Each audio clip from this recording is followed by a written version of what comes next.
Hi, welcome to Kingdom Seeker Circle. This is the 18th video in the series going through Matthew. We're still on the hillside with Jesus. The crowd had just heard something deeply unsettling. Jesus had taken the command, "Do not murder," and moved it inward into the heart. So this anger and contempt and unresolved conflict were seeds of violence that spilled over into our actions.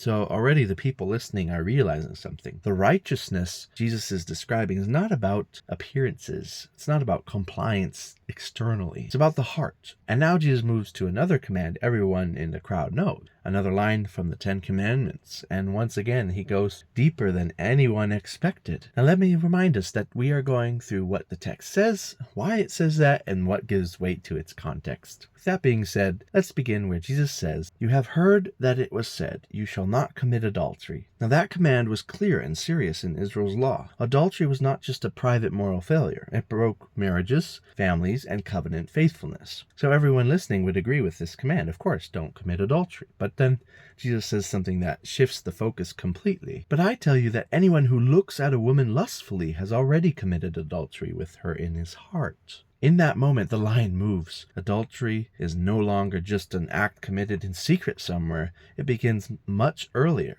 It begins in the imagination, in the gaze that lingers, in the heart that begins to desire someone who is not theirs. Jesus is exposing the root. And then he uses shocking language to describe how serious this battle is. "If your right eye causes you to stumble, gouge it out and throw it away." You can almost imagine the crowd reacting. Did he really just say that? It is better for you to lose one part of your body than for your whole body to be thrown into hell. And then he continues with another image. "If your right hand causes you to stumble, cut it off and throw it away." Again, the same warning. It is better for you to lose one part of your body than for your whole body to go into hell. Now, these are intense words, not casual teaching.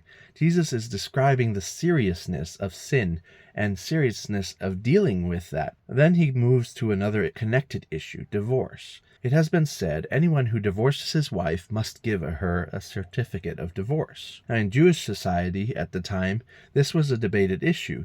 Rabbis argued about the conditions under which divorce was acceptable. Some interpreted the law very loosely, but Jesus again goes deeper. "But I tell you that anyone who divorces his wife except for sexual immorality makes her the victim of adultery, and anyone who marries a divorced woman commits adultery." So again, the crowd listening would have felt the weight in this. Marriage is not disposable. Desire is not harmless. And righteousness is not just about avoiding scandal. It is about the integrity of the heart. So why is Jesus bringing it up here? Well, point one is to reveal that sin begins in the heart. Just like anger and murder, Jesus is revealing the root beneath the behavior. Adultery does not appear suddenly out of nowhere. It grows from unchecked desire. From the moment the heart begins to treat another person as an object for pleasure rather than a person made in God's image. The Pharisees could say, "I have never committed adultery." Jesus asks a deeper question. What has your heart been doing?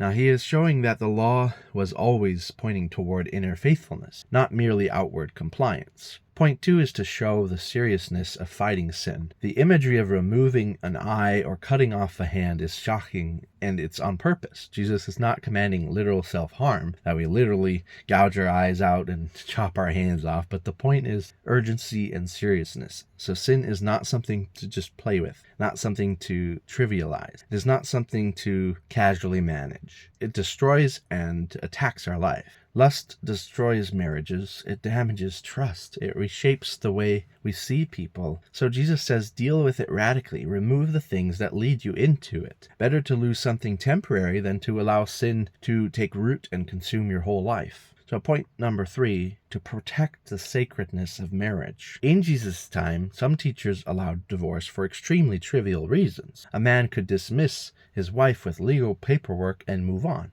But Jesus reveals that this casual approach to divorce damages people and violates the covenant nature of marriage. Marriage was designed to reflect faithfulness, not convenience. Jesus addressing divorce here shows that lust and adultery do not exist in isolation. They ripple outward into relationships, families, and communities. What stands out that gives weight to its context? Well, point one is the pattern Jesus is establishing.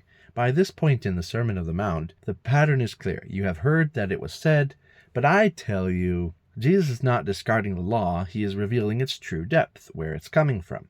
Each commandment he addresses moves from external behavior to internal transformation. Murder comes from anger that is unchecked and unprovoked. Adultery comes from lust of the heart. So the righteousness of the kingdom is deeper than rule keeping. It is heart renewal, mind transformation. Point number 2, de-escalating warning. Jesus uses strong language in this section. Thrown into hell, lose a part of your body. While those warnings show that the stakes are spiritual, not merely social. Sin is not just breaking rules, it damages the soul and takes us away from the life God intends. The seriousness of Jesus' language gives weight to his call for radical holiness. Again, this holiness only comes from God. It is a gift from God that we walk in.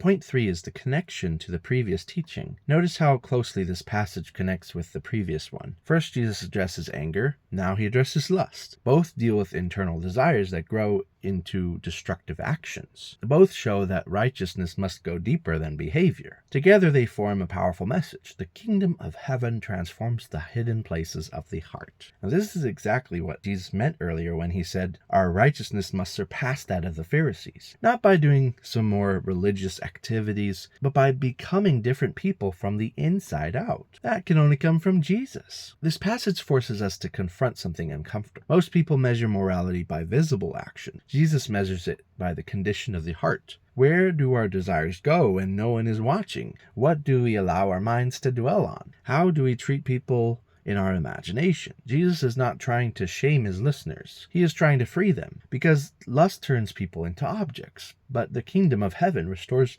dignity, faithfulness, and love. And the good news is this: the one who teaches these words came not just to expose sin, but to rescue us from it. He fulfills the law by living the perfect purity we cannot. And through him, hearts that were once ruled by anger and desire can be made new. And through him, hearts that were once ruled by anger and desire can be made new now. The Sermon on the Mount is not just a list of impossible standards. It's a vision of the kind of people God's kingdom produces. People whose hearts are being reshaped. People who fight sin seriously. People who honor covenant faithfulness. And people who are learning, step by step, to live with the kind of purity that reflects the heart of the King. With that being said, go in peace, God bless you, and have a great day.